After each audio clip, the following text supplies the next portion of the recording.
sat down and had a coffee and a chat, which was really nice, and discussed our problems before we went off and found our solutions. We decided on our solutions and went to find them, should I say. My problem is trying to get students to use arguments and use criticism in their work rather than just slapping in quotes without really linking them to anything. So I came up with dominoes, largely because it encourages them to put things together. So you put something together with a 6 and you end up with another argument coming after it in the form of a 3. So it makes you think how those two things link together. So this is slightly different than this idea, that links with that, and then that leads you on to something else. And the idea is to try and encourage them to think and discuss how they can link things and use them and lead them into another part of the discussion rather than just stating things.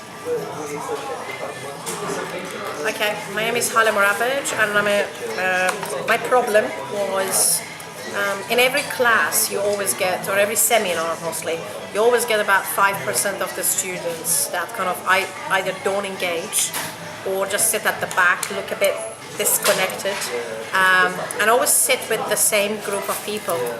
And I do struggle kind of dividing these students, because you get a bit of a mumble, you get a bit of a I don't want to do it, and actually as a lecturer sometimes you kind of like want to get the best out of them, and you think if they're together you might get the best out of them, so just keep it that way. But actually recently I've decided that I need to separate them, but even when you separate them, they're very angry about this separation, and it affects the group dynamic. So we came up with a pack of cards, 2 packs of cards. Apologies for the commercial aspect of it. So we will personalize them and make them more interesting and artistic. But what we're going to do is kind of like offer the pack of cards to students. They will choose a number. Then and then you offer the other set of pack of cards to another group of students, and then you just say, go and find another 3 of hearts, or go and find the king, and all that, and in that way you've given them the choice. You're making it a bit more fun and playful. It's really a simple model, and it's kind of like sustainable. You can use it in so many different ways, and also kind of metaphorically, it's a bit like whatever we do as lecturers, a game of numbers. It is a game, and if you make it into a fantastic game, then everybody wins. And if you make it into a kind of like the one-dimensional type of thing, then I think it's a gamble and it completely fails and flops.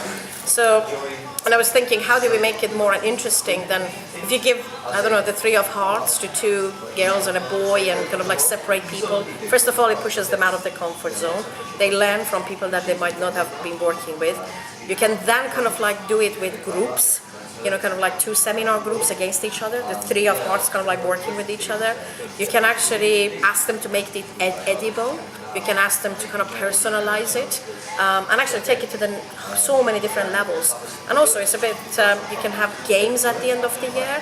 You can, put all the cards with a message at the back of them. So there's so many multi-purposes, kind of like that you can get out of cards. And I think, I would not have bought cards. It's not, I don't go to Las Vegas, I don't do gambling, but I think lecturing is a gamble.